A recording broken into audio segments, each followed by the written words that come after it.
जय श्री राम। आपका मेरे रामचरितमानस में स्वागत है। राम सिया राम जय जय राम। राम सिया राम जय जय राम।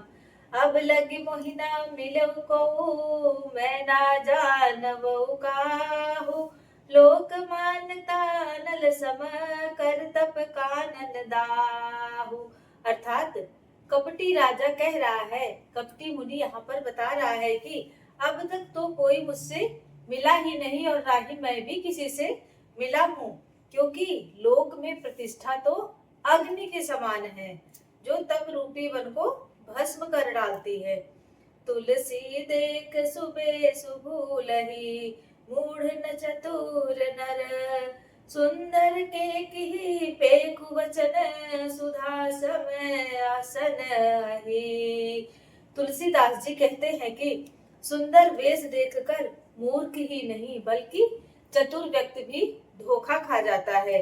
और सुंदर मोर को देखो, वह अपने वचन तो उसके कितने सुंदर होता है, वह देखने में भी कितना सुंदर लगता है, परंतु वह भक्षण तो केवल सर्प का ही करता है, यानी आहार तो वह सर्प का ही करता है। ताते कुपुत रहौ जग माही हरि तज किमपि प्रयोजन नाही। कपटी मुनि कह रहा है कि यहाँ पर इस में कहते हैं कपटी मुनि की मैंने इसी कारण से अपने आप को अब तक गुप्त रखा है, अपने आप को छिपा कर रखा है, क्योंकि हरि के अलावा मैं किसी और के आगे अपना प्रयोजन नहीं रखता हूँ। प्रभु जानत सब बिनहि जनाए कहु कवन सिद्धि लोक रिझाए। क्योंकि प्रभु तो बिना कहे बिना जाने ही सब जान जाते हैं, तो फिर मैं इस संसार को क्यों रिझाने की कोशिश करूं, इससे क्या ही फायदा मिलेगा। तुम सुच सुमति परम प्रिय मोरे प्रीत प्रतीत मोहि पर तोरे। मैंने तुम्हें देखा, तुम पवित्र और प्रीत सुंदर बुद्धि वाले हो, इसी से मुझे बहुत ही अधिक प्रिय हो, और तुम्हारी मुझ पर यह प्रीति और विश्वास भी अत्यधिक अटल है। अब जो तात दुरावऊ तोहि दारुण दोष घटई अति मोही।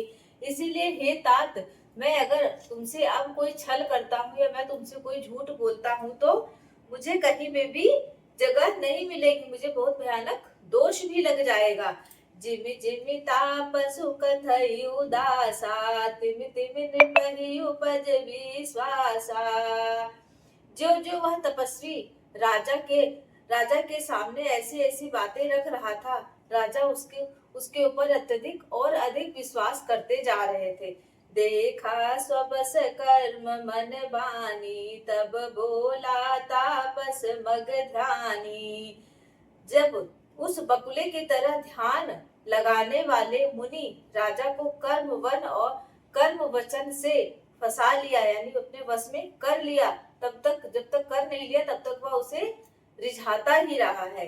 नाम हमारे एक तनु भाई सुन नृप बोलो मुनि सिरुनाई। उसके बाद वह कपटी मुनि कह रहा है कि हे तात, मेरा नाम एक तनु है।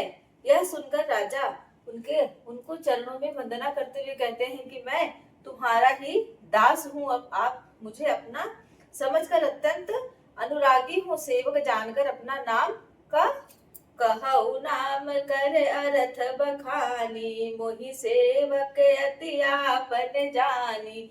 राजा जी कह रहे हैं कि मुझे कृपा करके अपने नाम का अर्थ समझाइए। धन्यवाद।